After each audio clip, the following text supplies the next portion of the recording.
LKW मानसिया जोंखौ नायाखै सोर सोर नायखायाखै देखांनाय जों बर'फोरनि बिमाया सोरमोनलाय बर'फोरनि बिमाया जों सोरखौ आइ होनना बुङो बर'फ्रा हिरिम्बाखौ जोंनि बिमा होनना बुङो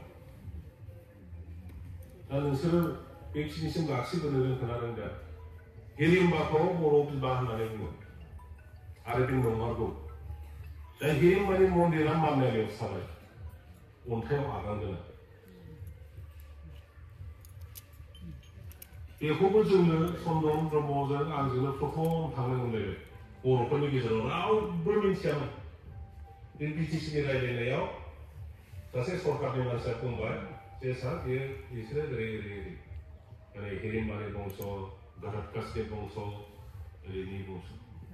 बेवहाय बुंबाय हिरिम्बानि मन्दिर दं मानालियाव आं बेवहाय गोदो एसटि जादों हा मा खोथा जालाय बियो हिरिम्बानि मन्दिरजोंथ' खोनाफेराखै नायनो नामा जादों नायखागोन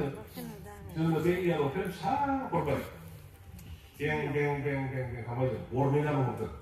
नायखागोनसो हमजाजों थांबाय नायबाय फट' सट' लाबोनानै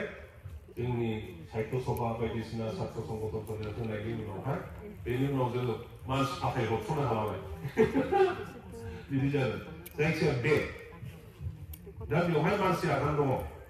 अन्थाइया गिदिरखा बेनि गोजौआव बे उवाल आगान उवालखौ मिथिया होमबा उवाल गायहेन होनना बुङो बेवहाय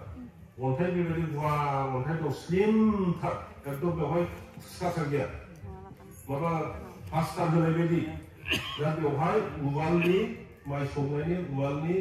सिन मोननै दङ ओमफ्राय गायहेना माबायाव दं बे सिन बे नाय दा उदुर भबिसतआव दा थाखा गैया फैसा गैया जोंबो बुजिया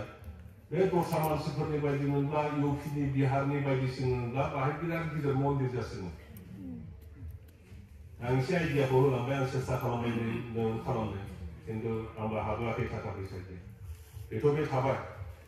जोङो बावखुंग्रिखौ मोनसे फेस्टिभेलजों रिलेटेड खालामबाय बेनिफ्राय दामदुफुरखौ जोङो बेनिफ्राय मा जागोन जाया इसोरखौथ' फुजिबाय थागोन होननानै आं बाहाय पाराग्लाइडिं खालामनांगोन दे पाराग्लाइडिंखौबो आंनो खालामदों बे गभर्नमेन्टआ बन्द' खालामदोंमोन नै दाख्लै हगारसिनबाय आङो बेवहाय पाराग्लाइडिं इनस्टिटिउटबो बानायदों जोंनि डनेसन जानानै सेंग्रा सिख्ला नोङो अरुणाचलनिफ्राय नागालेण्डनिफ्राय जोंनि बिटिसिनि आरो मेघालयनि फैनानै बाहाय पेराग्लाइडिं ट्रेनिं होफैग्रा जाबाय स्कुल फरायखानायमोन बन्द' खालामना फरायनायमोन दा मानसिफ्रा सिक्किमाव थांना सोलोंदों बेबायदि बे मोनसे थाबाय बेनिफ्राय सिख्रि सिख्ला आसोल सिख्रि सिख्ला जायगाया आरो हरैहाय नङा होमबा चक्रसिला होनना बुङो दा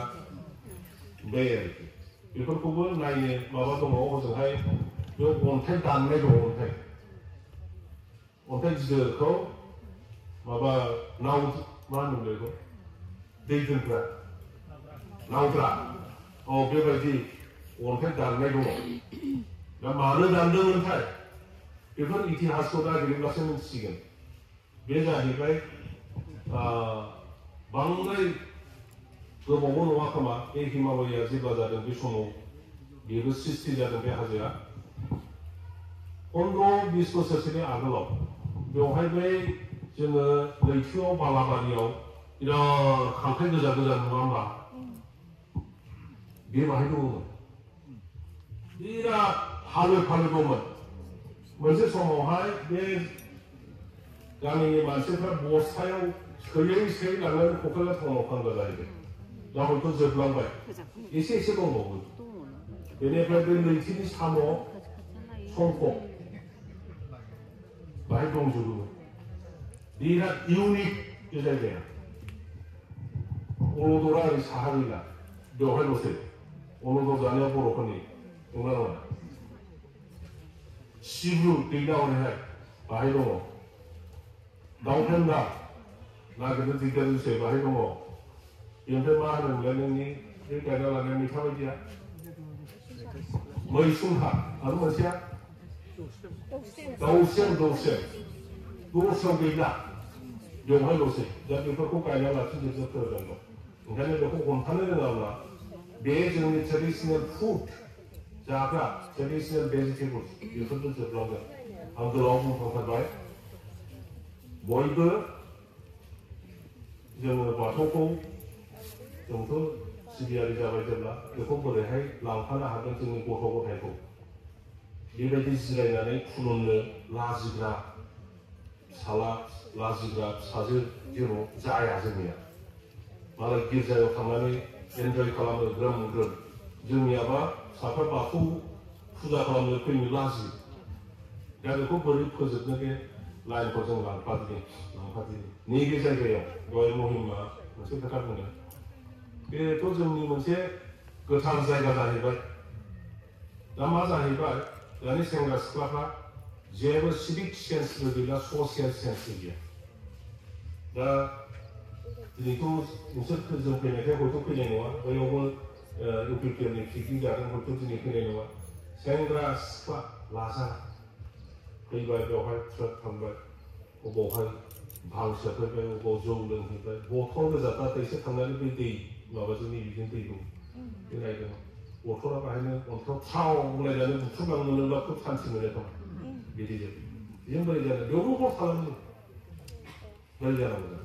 दा ओंखायनो बेफोरखौबो नैबेबायदि एक्टिभिटिसजों एसे बन्द' खालामनो हायो खोमा बे मोनसे उद्देश्य बेनिफ्राय उदुर भबिष्यताव बे हाजोआ माबा मोनसे खारनाव सोरबा धंस' खालामनो नागिरब्ला जों बाथौआरिफ्रा ग्रोम ग्रोम प्रग्राम लानानै ओंखारजोबनानै बे प्रटेक्सननि खामानि मावनो बेखिनिखौ खावलायनानै फोजोबबाय गोजोन्थों